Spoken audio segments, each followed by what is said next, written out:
United States government has just asked us to save the world. We're talking about space, right? Outer space? This is like deep blue hero stuff. I'm there. I'm with you. Beam me up, Scotty. They're all in. That's the scene from the 1998 hit Armageddon. It's Hollywood's take on a mission to stop an asteroid from impacting Earth. And later today, NASA is scheduled to begin an actual mission to target an asteroid. I know it sounds like something right out of a science fiction movie, but this morning we are going to talk science fact. Dr. Christina Thomas joins us this morning to talk about this historic mission. And it is historic. Tell us all about the mission, and is it anything close to the movies that we've, seen about these things? Hi, thanks for having me. I'm really excited today to see the launch of this mission. It is very much different from the movies that we see, but I think it's going to be really, really great nonetheless. And so this mission, DART, the Double Asteroid Redirection Test, will be launching hopefully tonight. It's the opening of our window. And it will be the first test of what we call a kinetic impactor, which is essentially taking our spacecraft and crashing it into the moon of this binary asteroid system in order to change the orbit of that moon. And so our target is called Dimorphos, which is the moon of a larger asteroid named Didymos. And it's really exciting because we can actually see the orbit of Dimorphos around Didymos using telescopes on the ground. And by doing that, we can understand what the orbit is now and then see it again after we impact it to see how we changed it. Yeah, so are you expecting this to change its orbit around? And give us an idea for the scope of this. How big is the thing you're going to slam into this asteroid, and what's the relative size? The relative size is actually very, very, the spacecraft is much smaller than the asteroid itself. Dimorphos, our target, is about 500 feet across, and the spacecraft itself is about the size of a school bus. And so we're talking very different size scales, but it's big enough that we can actually change that orbit anyway. Right now, that orbit is something like 11 hours and 55 minutes. More or less, and we're hoping to change it by about 10 minutes and make it shorter, which is something that we can very easily observe from the ground.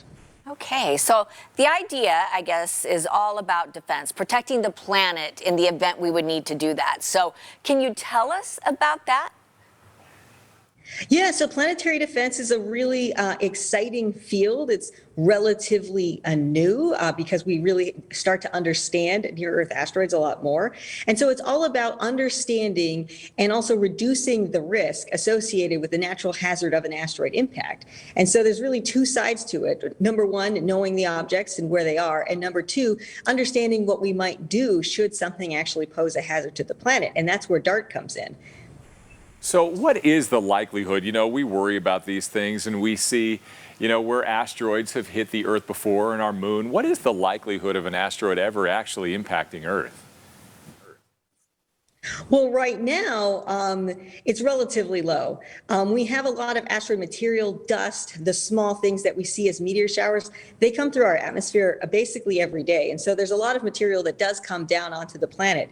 But, we're relatively good at understanding how to discover these objects.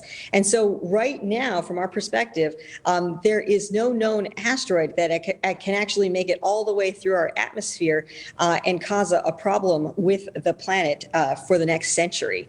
The really open question right now is discovery. And so for something around the size of Dimorphos, which I said was about 500 feet across, we've only discovered about 40% of them in the entire near-Earth asteroid population. And so we also need to work on discovering. And that's really, kind of one of the reasons to think about planetary defense overall, because once we discover, if we do find something, we need to know what to do about it.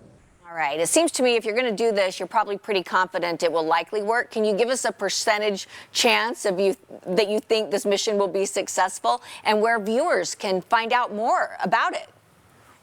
I mean, from my perspective, I think we're going to be incredibly successful. I've seen a lot of work go into, how we target the object. And I think that team has done a really great job at doing that, because the very last sequence is completely, hands off. There are no people involved. The spacecraft does it itself. And, from the observing side, in order to understand the orbit, we have been working to really understand exactly what we can do there. But of course, I encourage everyone to follow along. If people are on social media, they can look up the hashtag DART mission.